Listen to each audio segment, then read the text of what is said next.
Hello and welcome to another episode of Who Knew in the Moment, the podcast. I'm your host, Phil Friedrich, and today I'm honored to have Jessica Chang with me. Jessica is the regional sales director, and she also, in her role, is big on the team building, and they just continue to grow and expand. And so today I'm excited to hear just about her journey. But one thing I think you're going to take away is how when you really embrace the idea of team, you can continue to grow and support one another. So, Jessica, thanks so much for being on today. Thanks for having me, Phil.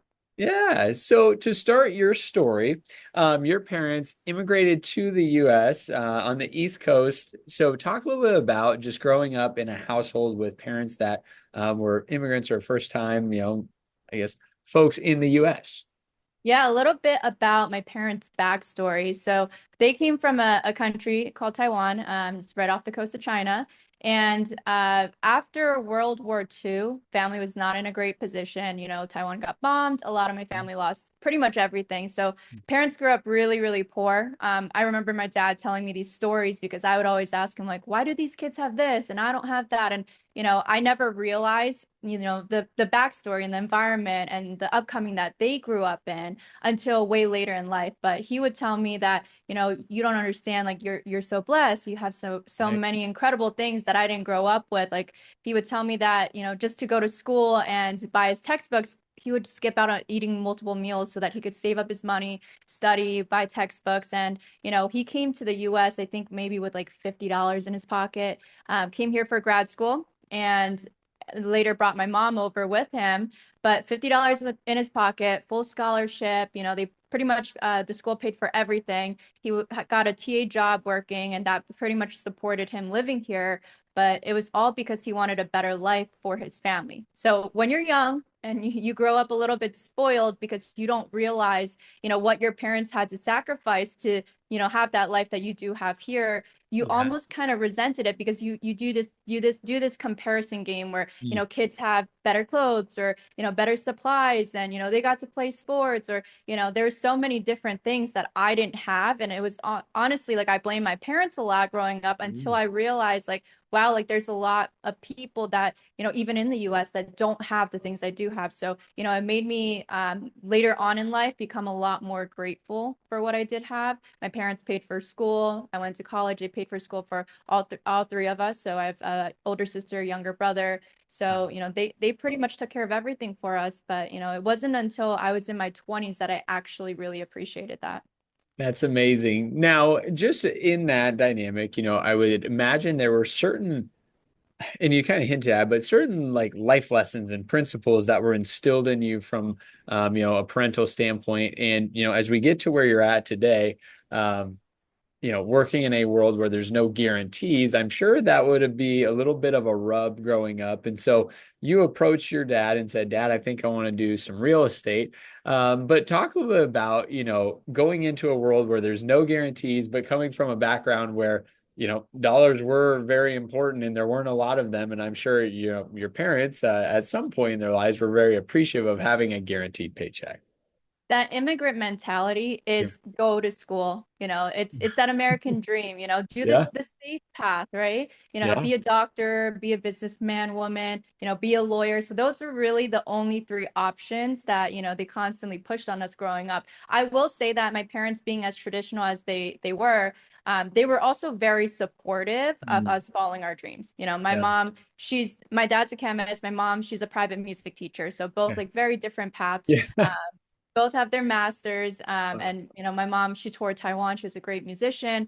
But very, very different paths, and those were their dreams. So they always encouraged us to go for our dreams, but almost kind of push, like, your dreams should be something safe. It should be, go get a good career, go to school, always have a safety net, right? You can Yeah. always lean on that education to be able to get a job. And, it's going to be a secure job where you're making at least six figures. So that was definitely pushed on us a little bit. And so I went down that path. So I went to college. I went to Rutgers University in New Jersey. Originally started as a pre-med major, and I'm like, you know what? Maybe I'm gonna go down, the doctor route. Because Yeah. really, I saw three options. It was businesswoman, doctor, lawyer. I Yep. did about 2.5 years, did all the hard classes, and I realized, you know what? Like, I just don't see myself doing this. So I actually switched to political science. I'm like, you know what? Let's try the lawyer route. And Yeah. then That was my path. And my dad always told me I'd be a good lawyer. He's like, you could sell anybody. You're a great arguer. Yeah. You always make your point. So maybe just try the lawyer thing. So I did that for a while. But throughout college, like I always liked the idea of being in control of my own income. Mm, I yeah. saw kids that like worked at the local bookstore. They would make minimum wage, right? Hourly wage. And so I'm like, you know what? I'm gonna go be a bartender.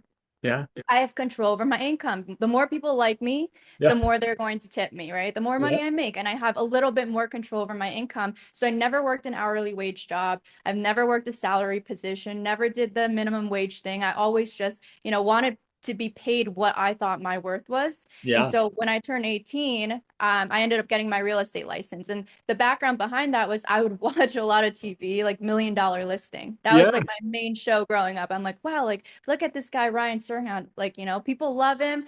All he's doing is talking about these houses and how great they are. And he's making millions and millions of dollars. And I'm like, Yeah. I can do that too, right? I just need to get people to like me. So I went and got my real estate license on my 18th birthday. My dad helped me pay for it. So, Oh, he was cool. always really supportive.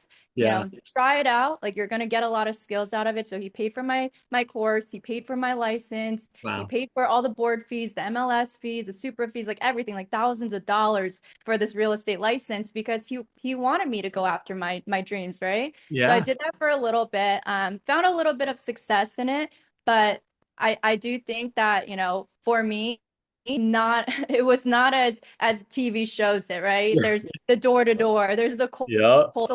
projection, there's, a lot of startup time and learning the industry and, being 18 years old, like you're sitting down with 30, 40-year olds, 50 years old year Right. olds that are trying to buy real estate. And, sometimes they don't want to talk to a kid that's 18 years old that doesn't own a house themselves, right? So it Yep. definitely was a little bit tougher. And Okay. then that's kind of when I accidentally pivoted into my insurance career. Yeah. So to talk a little bit about that, you're at school and you have a friend that gets started in the insurance world, and they're trying to talk you into it, and you're a bit hesitant. It wasn't necessarily the career route that you had seen for yourself, but talk a little bit about, how the opportunity came up, and then what eventually led you to saying, "All right, I'll give it a shot." Yeah, I mean, to be honest, I never thought about insurance ever. I mean, I had car insurance. I knew, there were insurance agents, but it was never even like a thought in my mind, right? And, obviously it's not always the most glamorous industry because you watch TV and like you see these like old TV movies where, like the dad with the briefcase is going to go sell life insurance on a week trip, like, Yep. down the coast and then, comes back and like you just think of these like older men that are insurance salesmen. So it's Yeah. not a glamorous industry. And, when I was approached by, somebody I knew to sell life insurance, I'm like, you know what? Like I'm good. I'm good. I like real estate. I'm gonna go the $1 Million Listing route. That's Yeah. super glamorous, right? Yes, it is. I'm like, I'm busy. I'm in school. I just changed majors. I don't know if I'm going to graduate on time. I'm in a sorority. Like, I have a social life. I can't add insurance to this as well. I'm Yeah. not ready to give up real estate yet. But this guy was just like, honestly, really, really persistent. And Yeah. thank God he was because, he saw potential in me. But I Yeah. think he also understood that, real estate is a really tough industry to get started in. So he just kind of checked up on me. He was my friend like every other month, like, are you ready? Like, I'll pay for your license. Come check it out. Like, come see our agency, just take a look at everything. And one day I just decided to check it out. And I told him no. I'm like, I'm not going to do it. He's like, will you at least do me a favor? And if any of your friends, like in your sorority or anybody they're looking for like a summer gig or, maybe like kind of like an internship position, just let them know that like, I'm hiring, right? Yeah. So I'm like, okay, great. I'll post it on like social media for you. I'll post it in some of my groups and see if anybody's interested because college kids were always looking for something to do in the summertime. Yeah. And who knew like within 2 hours, like I had like 10 or 15 people that were like, yeah, like I'm interested. And one of them being my brother. And my brother's like, well, why don't we just do this together? I'm Uh, like, all right, fine. So I asked my dad, I'm like, well, what do you think about me trying this insurance thing? And yeah. he said, well, this guy's offering to pay for your license. Real estate's kind of slow right now. You're not really doing anything else. You may as well give it a shot. And what's the Yeah. worst thing that's going to happen? You're going to leave with a little bit of skills. Maybe you end up loving it. Maybe you end up hating it. Who knows? Right. But there's only one way to just try it. And so after a year of, this guy messaging me pretty much every single month, like I finally gave it a shot and I came in and I was kind of blown away by the whole industry. So I want to dive into that. Someone listening right now has contemplated a career shift. They've contemplated changing industries, but they're like, well, I'm in real estate, and that's just, it's so far on the other side of the aisle. Um, what would be your encouragement to someone that's been walking in a lane for a period of time? They're not overly enjoying it, they're not fully fulfilled by it, but they're not also at the point where they're ready to jump off into the next industry. Yeah, I mean, it's tough, Yeah. right? Because for me, I never dreamt or thought about going into insurance, and certainly like it was never my dream career. And I think a lot of the times like people have this idea of, okay, well, I'm going to do this career route. Maybe that's what you dreamt about always as a kid. Maybe Yep. that's what, your family members do and they kind of push you in that direction. Or maybe it's like that security aspect of it, right? Yep. But at the end of the day, like, what are we all going through school and going to this, working every single day for? It's for financial freedom. It's to provide a better life, right? And Yeah. so, like, to this day, life insurance is still not my dream career. Yeah. Right. It has its ups and downs. Like it's great. Like I do genuinely love it. Like I love it to death. And I will never work in any other industry, but it's never been my dream career. So I see it more as like a vehicle, right? So the dream career is to not work, Yeah. right? To right, be financial Right. free, have the financial freedom to be able to do whatever you want, right? To be able to, go and enjoy the things, right? And even have passions, right? So if your passion is, hospitality and you want to open up a restaurant, well, maybe that's not going to give you the financial freedom that you want. But once you get to a point of financial freedom, you can actually go and enjoy whatever career it is that you want and not have to worry about what am I getting paid for, right? Yeah. So I always saw it as like a vehicle. And if this vehicle can bring me to where I want to be in life, and at the same time, like I'm doing something that I do genuinely believe in. I'm selling a product that, I know people need and I'm helping others, right? And Yeah. then in developing a team, I'm helping other people find this vehicle and utilize it to get to wherever they want in their lives too. It's kind of like a win-win-win situation. It's Yeah. like, why not, right? I love it. Well, and something that I want to highlight that you said there is, so frequently, and especially today in the social media world, it's, do what you love. And I think sometimes, doing what you love all the time makes you not always love it, right? Yeah, But sometimes it's, well, hey, this is something that I enjoy or I find purpose in, and it's actually giving me, to your point, the financial freedoms or the time freedoms to do some of the things that I love more.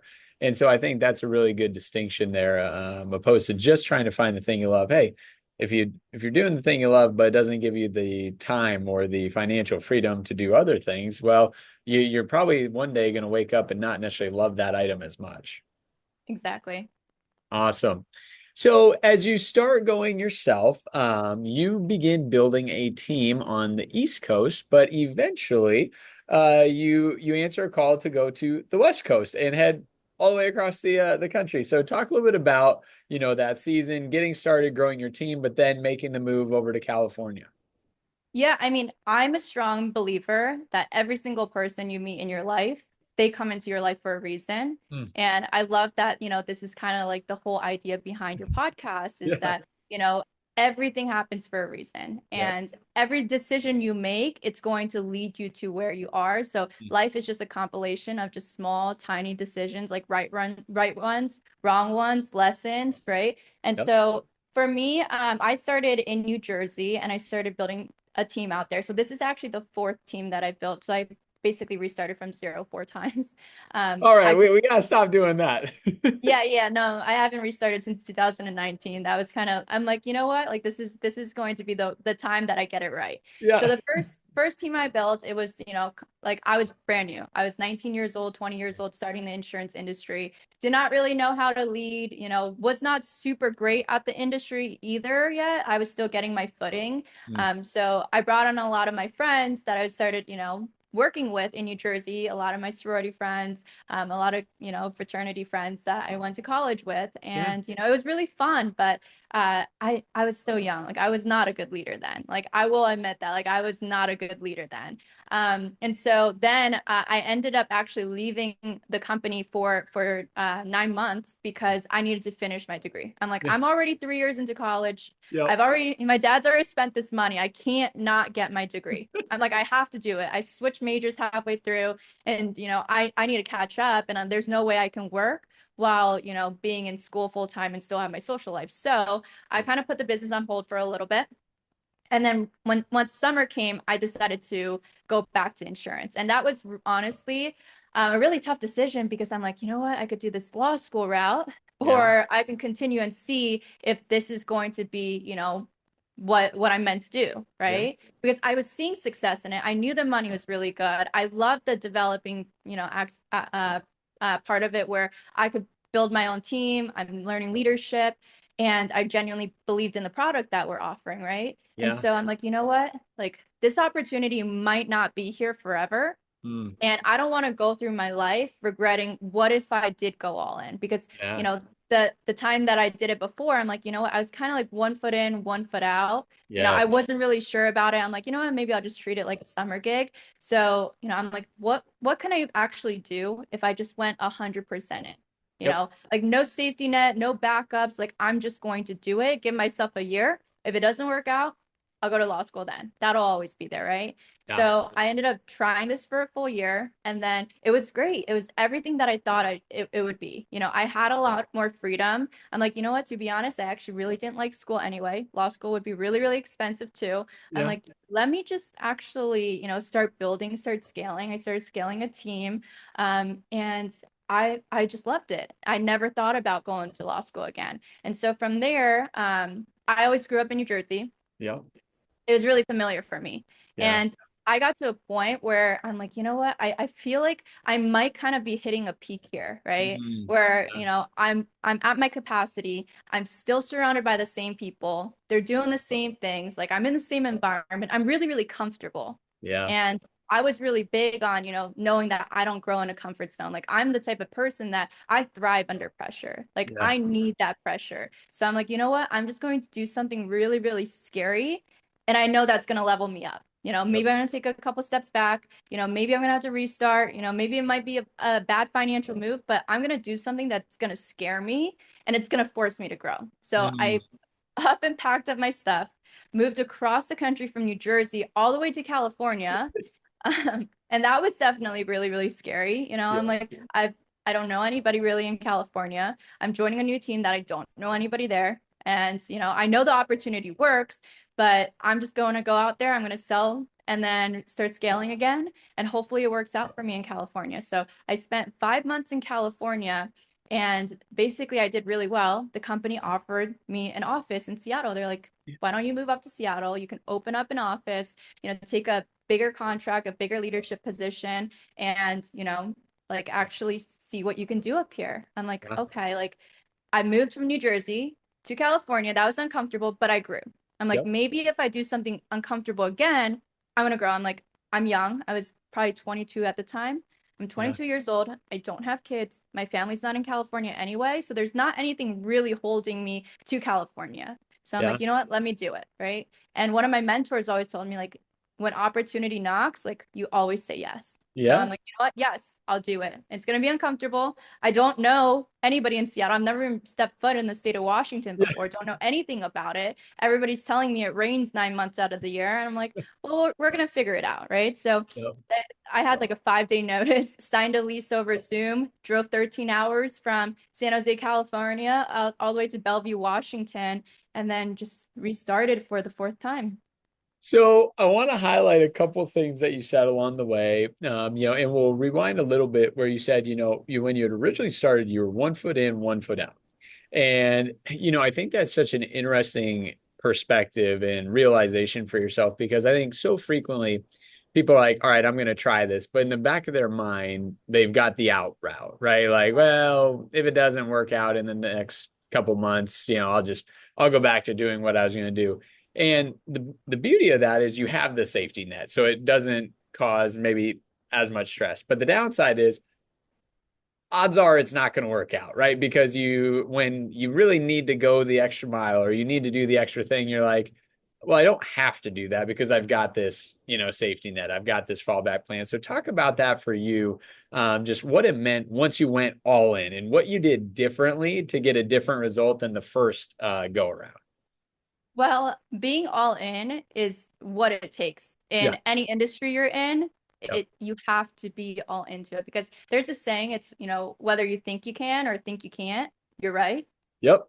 And that is really, really true because when you have that opportunity to be like, okay, worst case scenario, like, I'll just go work somewhere else, right? So for me, I know that if I have a way out, I'm the type of person, and this is me being fully honest with myself, I'm the type of person that would probably slack off a little bit. There's not that urgency to go make money. There's not that urgency to go and build. There's not that urgency to show up every single day. So I need to force myself to do it. Yeah. So that was moving from New Jersey to California. That was a long move. It was a expensive move, right? I told everybody, all my friends, all my family, like, I got this great opportunity. I'm moving to California. This is the American dream. And I was really, really loud about it. And the reason Yeah. why I did that was because I'm like, okay, now if I don't make it, number one, I have to move all the way back from California to New Jersey. I'm going to be in a really tough financial position. Number three, my ego is going to be really, really hurt because that means I admit defeat, right?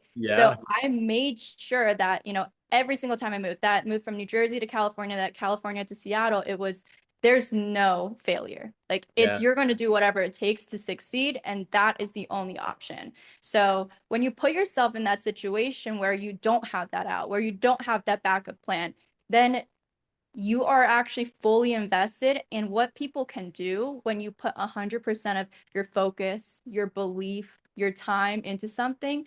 That's when you start getting like the compounded results. But if you're like, I'm going to give it 25% of my attention or 30% of my time and like do 70% somewhere else, like, it doesn't work. You get the compound effect when you're putting 100% of everything into it.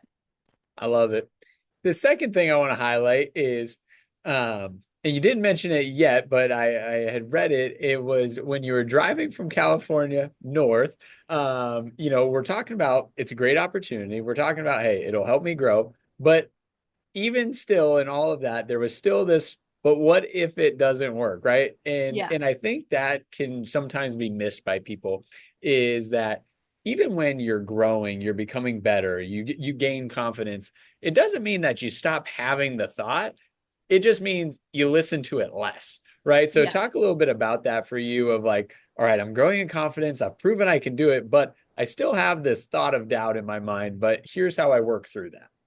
There's always doubt. And I'll Yeah. remember this moment for the rest of my life because that drive from California to Seattle was 13 hours. Yep. And I happened to leave like late at night. So it's like 11 p.m. I'm driving in the dark and I'm driving through like Oregon, Washington, and we were having the worst snowstorm, I think probably in like years. It was called Snowmageddon. That's what Oh everybody's no. calling it. Yeah. So like roads are slippery, it's super icy, it's super dark, it's raining. Like, I just packed in whatever I could fit into my little S3, Audi S3 at a time. At the time, it's a tiny car. It's a Yeah. tiny car. So it's like clothes, necessity, and then I have my dog Bailey. She's like a 70-pound golden retriever sitting in the passenger seat. Oh man. So I'm driving, I'm like exhausted. So like, I just had to get there. I had to make it there. So it wasn't like stop and get a hotel and like make it into a 3-day trip. I'm like, I'm just gonna do the 13 hours. If I Yep. get tired, I'm gonna pull over at a truck stop, take a little hour nap, and then get back on the road, right?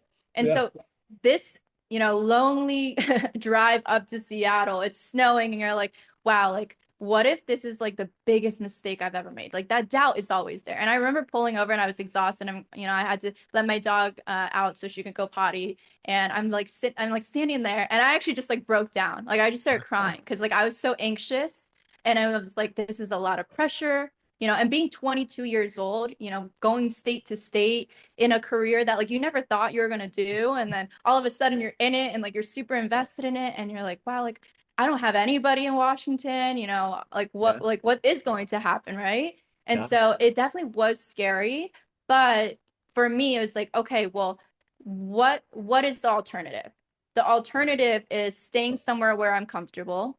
The alternative is, going back home and, doing something I don't want to do, right? The alternative is, having to admit that defeat and that failure, right? And I'm like, that's not going to happen. Like, my ego is too big. I'm already invested in this. And then I just, kind of like logic started kicking in because you get emotional, right? The doubt is because there's emotions in place. But then Yeah. you have to like think about the logic. I'm like, okay, well, my mentors would not give me this opportunity if they didn't see me as somebody that could do it. Number Love one. that.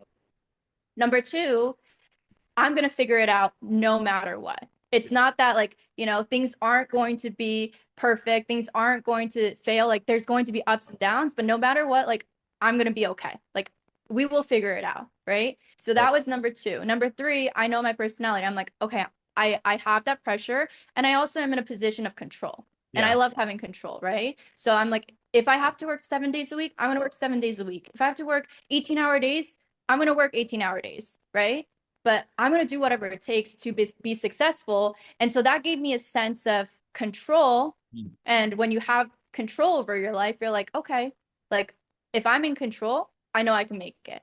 Right. So for me, it was just like, I'm going to put that pressure on myself. I have that control.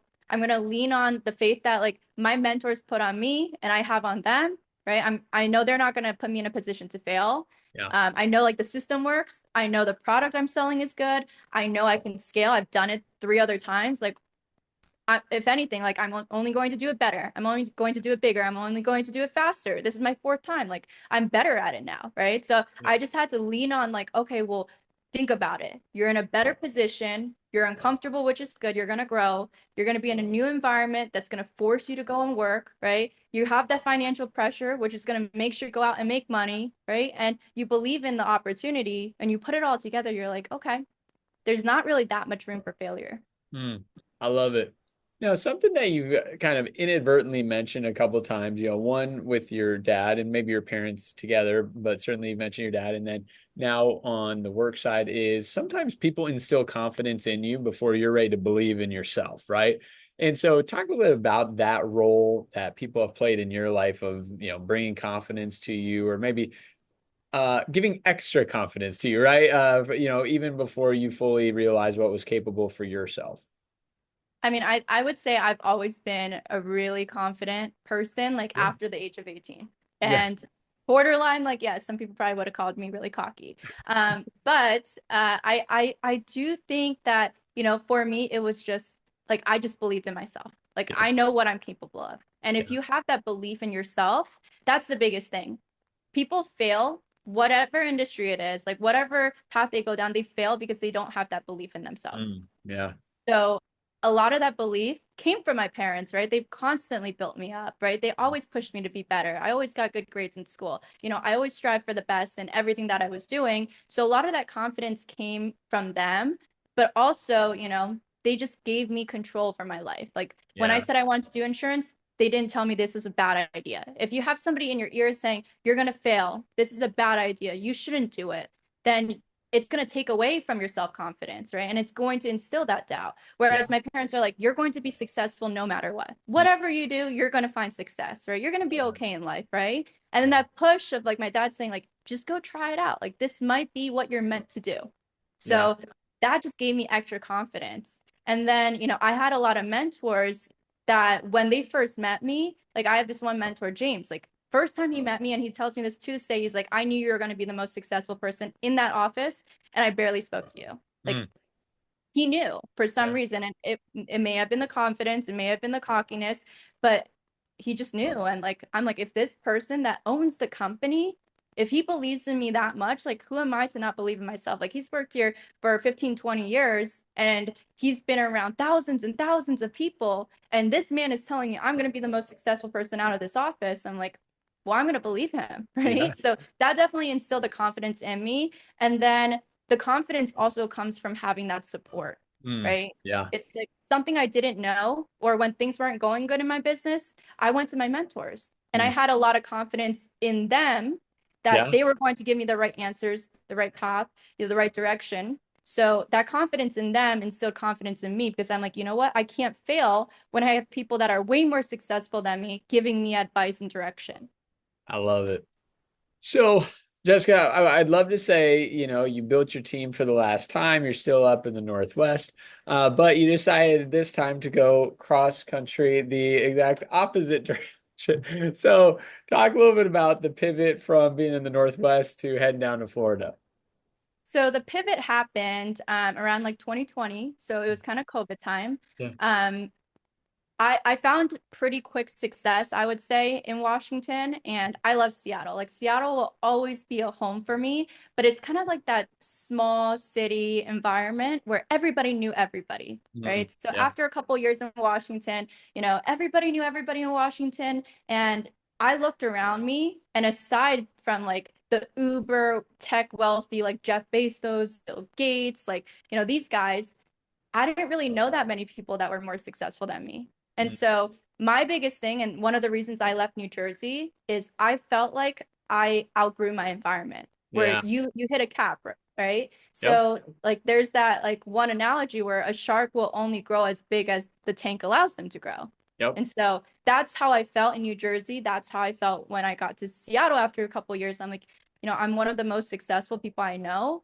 And like there's nobody to chase. There's no Mm, competition. Like there's nobody pushing me to do more. And I felt like I was comfortable again. So yep. around 2020, everything was shut down in Washington, and Florida was open. So I was constantly flying to Florida. I was going to Mexico a lot. But while I was in Florida, I was around people in Fort Lauderdale, in Miami. And I'm Yeah. like, wow, like I feel really poor here. I Mm, feel like, me making this much money, like I feel really poor. But in Seattle, I'm like the wealthiest person I know. yeah. I'm like, okay, well, I want to be in an environment where I can be a small fish in a big pond where I have room to grow instead of being like the biggest fish and, in a little puddle where I outgrew my environment. So I started building a house down here in Florida. I love the weather. I love the people. I love, the entrepreneurs down here. There's a lot of people down here that, they're self-starters. There are people that have sold companies, multiple nine figures. And I just thought, you know what, like I need to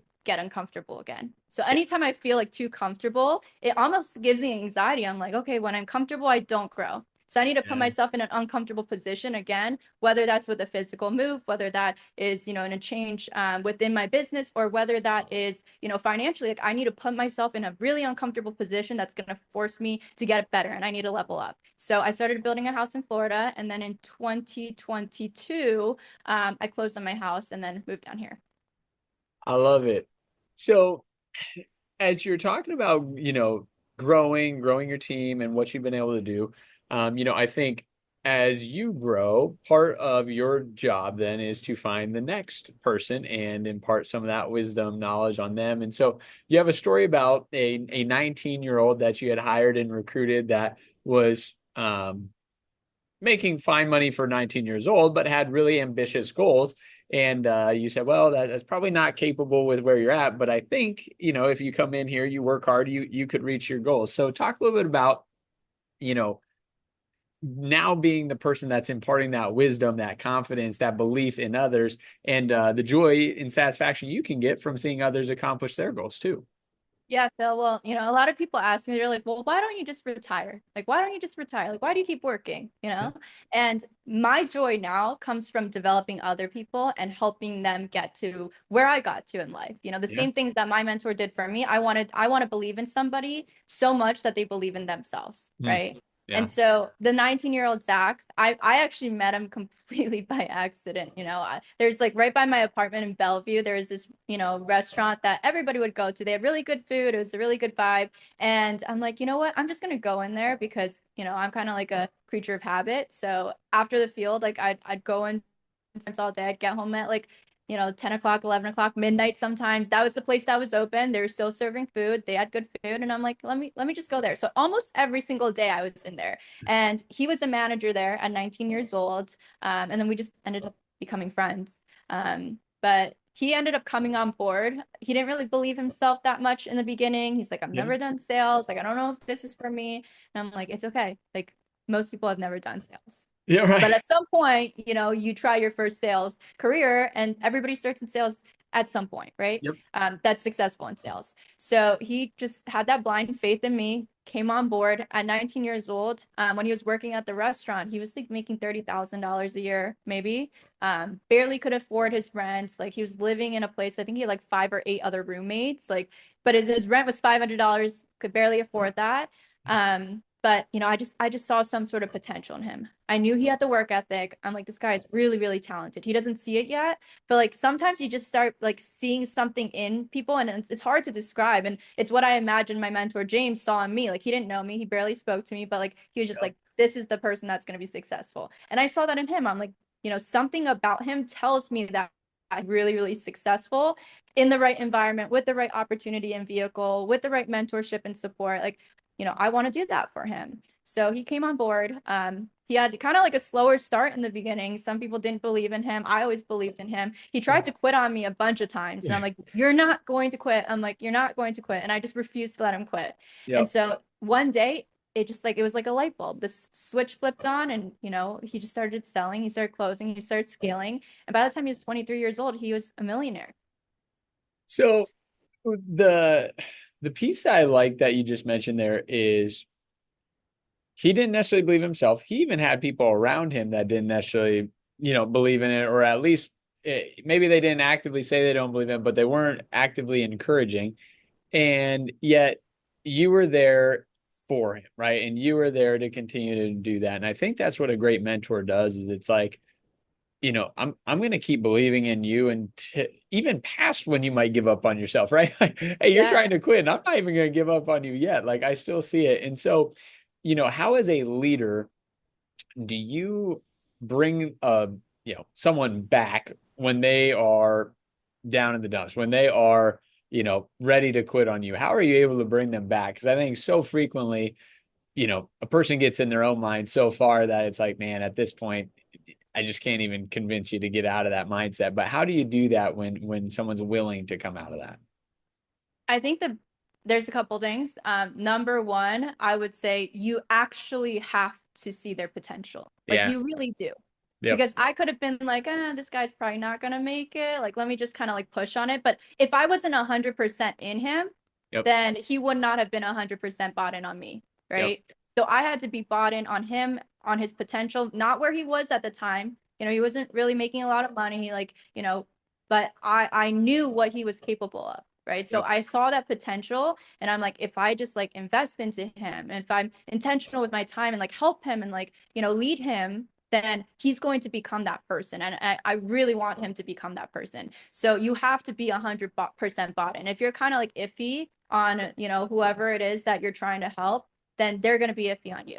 So they also have to know that you have their best interest in mind, right? So it's not that like I was telling him you're not going to quit because I need you. I need you to sell life insurance. Like I need you in the office. Like, no, that wasn't it. It was like, you need this. Like, what are you going to do? You're going to go back to where you came from and, go back to the restaurant where you can barely pay your bills. Like, I don't want to see you do that. Yep. It was like, you need this and I will help you get there, and not I need you. And Yep. there's a really, really big difference in that. And then I would say number three, you have to understand what their dreams and goals and vision is. Like some Yeah. people are just happy making an extra $1,000 a week or a Yep. $1,000 a month or whatever it is. But for him, like he had really big goals. Yep. But this is the only opportunity that he had that was going to take him to those goals. Right. So I knew that, like, okay, well, he has these big goals. It's my job as his mentor to create that path on how he can get to that goal, right? He Yeah. he wanted to be the most successful person in his family. He wanted to take care of his mom. He wanted to take care of his brother. He wanted to take care of his family. And you need to be in a financial position to do that.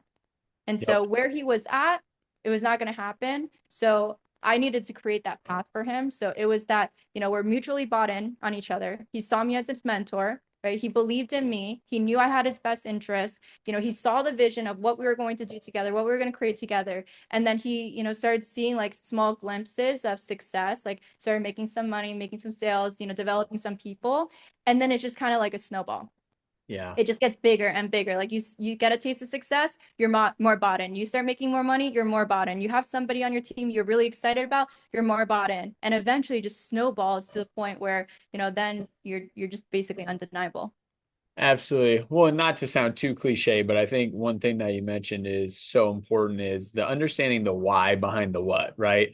Hey, if you are really wanting, if when you say you want to financially be able to support your mom, your family, well then you need to do this today because without doing that, this just isn't going to happen, right? And so I think to your point, as the mentor, really understanding, what's the reason they want to do it, and then being able to tie it back to that when the time gets hard or when things get difficult. So that's a great point. Now, Yeah. when you moved to Florida, you happen to go out on a boat, which, is a normal thing to do. And you met somebody when you were out on a boat day. So talk a little bit about getting engaged and, phase of life we're in today. Yeah, so that was actually back in Seattle. This is okay. Yeah, that was in Seattle. Like, met my ex on a boat in Seattle. So I will say, I do think every relationship, like it happens for you, like for some sort of reason.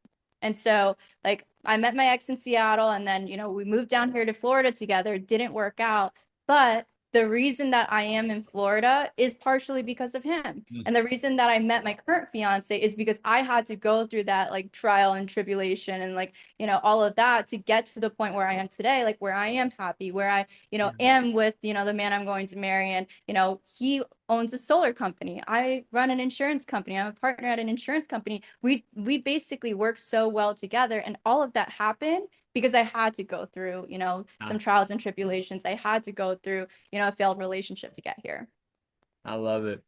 So for you, just as you're kind of, looking at the future and, envisioning for you next, I think something that you've consistently brought up is, I like to put myself in new environments so that way I can feel the growth and give myself that. And I think somebody listening right now is saying, I want to grow, but I don't want to be in uncomfortable or unfamiliar environments. So talk a little bit of, either wisdom or encouragement to someone listening and saying, hey, be willing to take the step. Yeah, I'm like a all or nothing type of person. Yeah. I'm like, just take that leap of faith, Yeah. because I do genuinely believe like you do not grow in a comfort zone. Like Yep. you do not. And I've seen it like with my family, doing safe careers. My dad's 70 years old. He's still a chemist. He's still working. He's not retired yet. Yep. Part of it is because he's stubborn and just refuses to. But, part of it is like that's really like all he knows, right? Yeah. So it's comfortable for him. It's, a safe income for him. Like he knows he's going to get paid, twice a month, like on certain days, and he knows exactly what he's going to get paid. So comfort isn't a bad thing, but if you're want out of your life, you have to get uncomfortable, Yep. right? So for me, it's, you got to just take that leap of faith. If you see a life that you want and it's not what you're currently living in, then what you're doing is not going to get you there. That's like the definition of insanity, like doing the same thing over and over and over again, thinking you're going to get a different result. If you're working like a 9 to 5 job and, you're making 6 figures, but you're capped at that, you don't have a lot of growth, going to work every single day, doing the same thing over and over again, you're not going to all of a sudden make $1 million a year. Like Yep. it doesn't happen like that. So if you're like, well, the life that I want means I need to go and make $1 million a year, I need to go and do something different. And Yep. so I'm a firm believer, and I've said this earlier, is that, you just have to take that leap of faith. You have to be 100% in. You can't be 99% in, 98% in. You have to be 100% in. So you like, oh, well, I'm going to just, try something like a side hustle and then see if it works out. If you do anything as a side hustle, chances are it's not going to work out. You might get lucky, but chances are it's not going to work out because 100% of your energy, your focus, your attention, and time is not in it. And that's where you grow the most. It's when you get that compounded effect, is when you put 100% of everything into it. So you just got to take that leap of faith. Is it scary? Probably, but find somebody that's done it and just do what they did to get there. Like that's a path, right? That's a success recipe. If somebody tells you, I did XYZ to get to this. If you do XYZ, I can guarantee you that you're going to get to this. Like all you have to do is follow it. Yeah. Well, and something that I think is really important on what you said there is so often I think people view if it doesn't work out the exact way I had originally intended it, then I failed, right? Or it was a failure. And what I've found to be true a lot is most things I've stepped into didn't work out the exact way I envisioned them, right? They might have ultimately worked out to benefit me, but usually it wasn't the exact way I envisioned it. And so, when you're taking that step into the new, instead of looking at it as, well, it'll either work out the way I want it to, and that's a success, or it won't, and that's a failure. It's like, well, that's the wrong perception to have. The perception is, hey, if I stepped into this and it doesn't end up working out the exact same or the exact way I wanted to, how did I grow? How did I develop? What is that going to prepare me for next, opposed to I didn't grow, I didn't develop, I didn't gain those new skills. Yeah, I mean, I think that's really huge because nobody that's successful did what they do to get to where they are.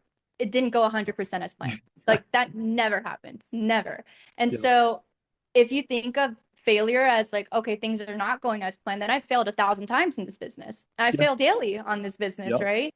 But that's okay Yep. because, there's a difference with failing in something for a little bit. And then there's another thing that is admitting defeat and Yep. just, calling it quits. So I failed a bunch in this business and it's okay because every failure led me to a breakthrough. I learned something. It got me to where I needed to be. It taught me, to do things differently, right? Then it's a lesson for next time I do it. I'm going to do it better. I'm going to do it faster. I'm going to do it stronger, right? So instead of viewing, things not going the way you planned as a failure, think of it as, just a temporary setback that's going to become an eventual breakthrough. That's Love how it. I see it. I love it. Well, Jessica, I want to say thanks so much for coming on, sharing your journey and all the wisdom, and excited to continue to watch your journey. Where can people go to find you, follow you, and stay in tune with Jessica's world? So Instagram, that's my main social media. My Instagram is it's Jess Chang, ITSJESS at Instagram. And then, or you could go on my website, it's jesschang.com. But that's where you can kind of follow my story, keep up with my success. I work with a lot of entrepreneurs, a lot of salespeople, and I don't know everything, and I never claim to know everything. I'm still a student. I'm still learning. Like I'm still growing every single day. But I like sharing like my success, little tips that like have helped me get to where I am. Is it always right? Probably not, but it's what's worked for me. So if you guys want to hear it, then just follow me on Instagram. I love it. Well, thanks so much for sharing your journey. Thanks for having me, Phil.